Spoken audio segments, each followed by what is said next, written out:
राधे राधे, हरे कृष्णा। कैसे हो आप सभी लोग? आशा करती हूँ आप सभी परम मंगल में होगे, स्वस्थ होगे, अच्छे होगे। सबसे पहले आप सभी को परिवर्तनी एकादशी की अनंत और अनंत शुभकामनाएं। परिवर्तन एकादशी अर्थात परिवर्तन का समय। परिवर्तन का समय अर्थात भगवान श्री हरि विष्णु इस दिन क्षीर सरिया में, यहाँ पे वो योग निद्रा में सोए हुए हैं, वहां पे वो करवट लेते हैं, अर्थात एक करवट से दूसरे तरफ करवट लेते हैं, अर्थात अपने शरीर का परिवर्तन करते हैं। परिवर्तनी एकादशी साल की बड़ी एकादशी में आती है, क्योंकि परिवर्तनी एकादशी पर आधा चतुर्मास विश्राम हो जाता है।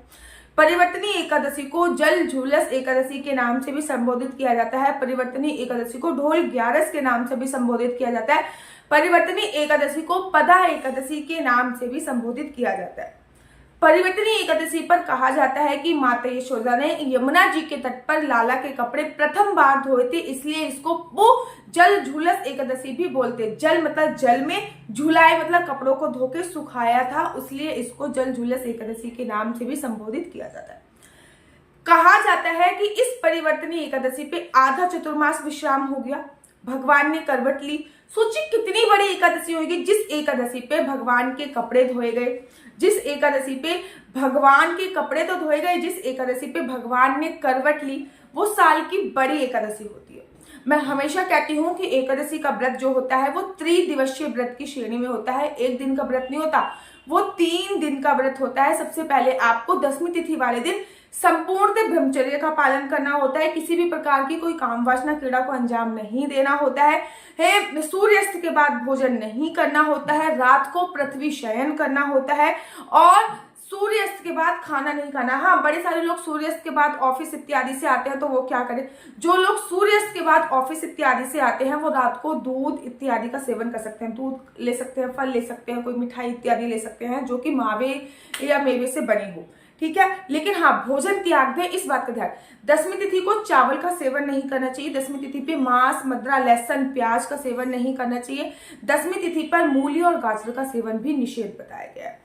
अब एकादशी वाले दिन सुबह सुबह ब्रह्म मुहूर्त में उठना चाहिए। पानी में गंगा जल डालकर आपको स्नान करना चाहिए। जब आपने पानी में गंगा जल डाल के स्नान कर लिया, उसके बाद पीले वस्त्र पहने, क्योंकि भगवान को पीताम्बरधारी बोला जाता है। भगवान को पीले रंग के वस्त्र बहुत प्रिय हैं और एकादशी पे पीले रंग के वस्त्र पहनने से एक पॉजिटिव वाइब्रेशंस हमारे शरीर में, हमारी शरीर की ऊर्जा सकारात्मक हो जाती है। पूजा में बहुत अच्छे तरीके से मन लगता है, फोकस लगता है, ठीक है ना।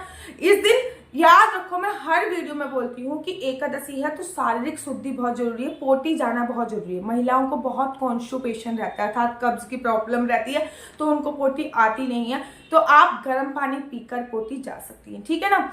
दूसरी बात, इस दिन कोलगेट, ब्रश इत्यादि नहीं किया जा सकता, नहीं किया जाता है, इसलिए आप अपने हाथ में अंजलि में यहाँ पे जल भर के 12 बार ऐसे कुल्ला करा, फिर जल भला, 12 बार ऐसे कुल्ला, 12 बार जल भर के कुल्ला कर सकती हैं। ये 2 नियम आपको फॉलो करने होते हैं स्नान के समय। उसके बाद आपने पीले वस्त्र धारण कर लिए, पूरे घर में आपने गंगा जल का छिड़काव किया या फिर जो भी नदियों का जल आपके पास है उनका छिड़काव किया।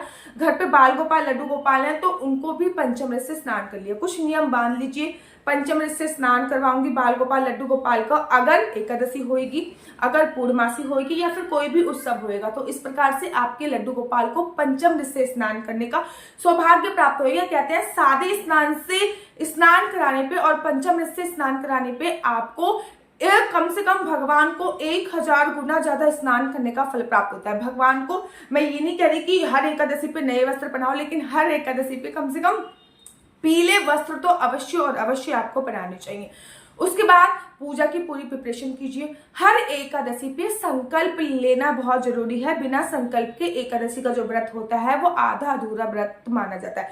संकल्प कैसे लेते हैं? बहुत सिंपल तरीका है संकल्प लेने के लिए। अपने हाथ में, वैसे तो देखो चावल से संकल्प लेते हैं, लेकिन एकादशी पे चावल का उपयोग नहीं करते, इसलिए जो संकल्प लिया जाता है, लौंग, सुपारी, 1 या 2 का सिक्का ले लेते हैं हाथ में। उसके बाद श्री विष्णु श्री विष्णु श्री विष्णु आपने 3 बार बोला। आपका जो भी नाम है, जैसे कि मेरा नाम आशु चौहान है, आपका जो भी गोत्र, शादी के बाद आपका जो गोत्र हो गया आपको वो बोलना है, ठीक है ना। शादी से पहले जो गोत्र था, जैसे कि शादी से पहले जब भी मैं संकल्प लेती थी तो कौशल बोलती थी, शादी के बाद मैं संकल्प लेती हूँ कि केमलक्ष्य बोलती हूँ, ठीक है ना।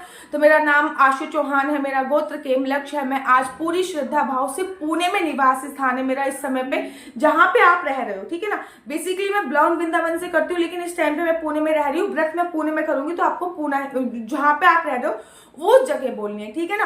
कोई कोई बच्चे दिल्ली के होते हैं और हॉस्टल में रहते हैं तो वो जहाँ पे उनका हॉस्टल है उस जगह का पूरी श्रद्धा भाव से परिवर्तनीय एकादशी का व्रत कर रही हूँ। इस एकादशी को मैं निर्जला या फिर फलाहार से जैसे भी आपको व्रत करना है वैसे आपको बोलना है। उसके बाद वो सारी सामग्री भगवान श्री विष्णु के चरणों में चढ़ा देनी है। अगर ये सामग्री भगवान श्री विष्णु के चरण, अगर ये किसी और को समर्पित करना चाहते हो व्रत, तो आपको वो भी बोल देना है कि हाँ ये व्रत मैं किसी और को समर्पित करना चाहता हूँ या फिर ये व्रत मैं किसी और को समर्पित करनी चाहती हूँ, ये भी बोल सकते हैं आप, कोई भी परेशानी नहीं है। उसके तत्पश्चात आपको एकादशी की कथा पढ़नी, एकादशी की बुक आपके पास होगी। हर एकादशी की अपनी एक अलग कथा होती है, इस बात का आपको विशेष, एकादशी की अपनी एक अलग कथा होती है, आपको एकादशी की कथा पढ़नी है। कथा पढ़ने के बाद भगवान विष्णु का प्रिय भोग उनको समर्पित करें। देखो हर एकादशी पे मैं एक मखाने की खीर तो समर्पित करती हूँ। रेसिपी आपको मेरे दूसरे YouTube channel Mr Mrs Chauhan पे मिल जाएगी, लेकिन उसके साथ साथ भगवान का एक प्रिय भोग होता है जो आपको जरूर समर्पित करना है, जैसे कि जल झूलनी एकादशी है, कहते हैं इस पे खीरे और ककड़ी का भोग, खीरा और ककड़ी का भोग भगवान को लगाने से आपको गूंगे की योनि नहीं मिलती। अर्थात जब भी आप मनुष्य लोक में जन्म लोगे तो आपको गूंगा नहीं बनना पड़ेगा, तो आप गूंगे की योनि आपको नहीं मिलती है अगर आप खीरा और ककड़ी का भोग भगवान श्री हरि विष्णु को लगाते हो। तो इस परिवर्तनीय एकादशी पे भगवान का जो प्रिय भोग है वो है खीरा और ककड़ी का भोग। भगवान को मखाने की खीर के साथ साथ खीरा और ककड़ी का भोग लगाइए। ये नहीं कि सुबह सुबह ही भगवान को आपने खीरा ककड़ी लगा दिया, आप शाम को भी भगवान को खीरे ककड़ी का भोग इत्यादि ये लगा सकते हैं। उसके तत्पश्चात आपको आरती करनी है। आरती करने के बाद आपको उठना है, एक दिया लेके जाना है तुलसी माता पे, तुलसी माता के पास आसन बिछाना है, वहां पे एक दीप प्रज्वलित करना है, तुलसी माता की 4 परिक्रमा करनी है, कम से कम 4 परिक्रमा करिए, ज्यादा से ज्यादा कितनी भी परिक्रमा कर सकते हैं। मैं बेसिकली लड्डू गोपाल को भी तुलसी माता के पास ले जाती हूँ। जब मैं तुलसी माता की परिक्रमा करती हूँ तो उसके साथ साथ लड्डू गोपाल की भी परिक्रमा हो जाती है। तुलसी माता की जड़ से थोड़ी सी मिट्टी लेती हूँ, अपने मस्तक पर लगाती हूँ और उसके बाद फिर वहीं पे बैठ के मैं मंत्र जाप करना प्रारंभ करती हूँ। जो भी गुरु ने आपके मंत्र दिया है वो मंत्र का जाप करती हूँ। अगर गुरु ने कोई मंत्र नहीं दिया तो सबसे पावरफुल मंत्र है ओम नमो भगवते वासुदेवाय, उसका जाप आप लोगों को करना चाहिए। कम से कम 16 माला वो जाप कर लो, 16 नहीं तो आधी माला, मतलब आधी 8 मालाओं का जाप तो कम से कम वहां पे बैठ के एक स्थान पे बैठ के करो, भगवान श्री हरि विष्णु के सामने और तुलसी माता के सामने बैठ के ये मंत्रों का जाप किया, उनको दीप प्रज्वलित किया, उनकी परिक्रमा करी, उनको प्रणाम किया। उसके बाद आप अपने डेली घर के नित्य नियमों को कार्य कर सकते हैं। हाँ, सूर्य भगवान को जल देना बिल्कुल भी मत भूलिए। नित्य काम किया, उसके बाद दिन में सोने की मनाही होती है, इस बात का ध्यान रखिए, दिन में नहीं सोना चाहिए। उसके बाद शाम के समय पूजा अर्चना वंदना करनी चाहिए। जब भी आप शाम के समय पूजा अर्चना वंदना कर रहे हो तो घर के मुख्य द्वार पे 2 दीपक आपको अवश्य जलाना चाहिए। घर के मुख्य द्वार पे 2 दीपक जलाइए, ठीक है। और साथ ही के साथ घर के मुख्य द्वार पे 2 दीपक जलाइए, एक दीप आकाश दीप दान कीजिए, ठीक है ना। अगर आप नदी बनाकर एक नदी के आसपास रहते तो नदी के पास एक दीप दान कीजिए, क्योंकि ये जल झूलस एकादशी है। इसमें भगवान माता यशोदा ने भगवान श्री कृष्ण जी के कपड़े धोए थे, तो अगर कोई नदी मिल जाए, यमुना जी मिल जाए तो बात ही क्या है। अगर यमुना जी नहीं तो फिर आप नदी के पास वस्त्र इत्यादि भगवान माता ने धोते तो वहां पर एक दीपक जलाइए। अगर नहीं तो क्रीमित नदी बना के आप दीपक जला सकते हैं। रात को पूरी रात जगना होता है, अगर आप पूरी रात ना जग पाओ तो अपनी अपसेंट में आपके साक्षी एक अखंड ज्योत अवश्य जला दीजिए, जो कि पूरी रात जगती रहेगी। अगले दिन द्वादशी तिथि पर व्रत का पारायण सभी समय पर करना है। जब हरिवासन समय निकल जाए तब आपको व्रत का पारायण करना होता है। हरिवासन समय निकलने के बाद ही व्रत के पारायण की बहुत बड़ी महिमा शास्त्रों में कही गई है। अब मैं आपको बता दूं कि आखिर एकादशी तिथि प्रारंभ कब हो रही है। तो एकादशी तिथि देखो, मैंने पंचांग देखकर नोट कर लिया था। एकादशी तिथि का प्रारंभ 13 सितंबर दिन शुक्रवार को रात को 10:30 बजे हो रहा है। 13 सितंबर को दिन शुक्रवार रात को 10:30 बजे हो रहा है। 10:30 बजे से पहले 10वीं तिथि है, लेकिन 14 तारीख को व्रत रखा जाएगा और 14 तारीख को रात को 8:45 में लगभग 9 बजे एकादशी तिथि विश्राम हो जाएगी। मतलब 13 तारीख को रात को शुरू हो रही है, 14 तारीख को रात को खत्म हो जाएगी। उदया तिथि के अनुसार एकादशी का जो व्रत रखा जा रहा है वो 14 तारीख को रखा जा रहा है। मैं खाटू श्याम की बात करूं, व्रत 14 तारीख को है। मैं वृंदावन की बात करूं, व्रत 14 तारीख को है।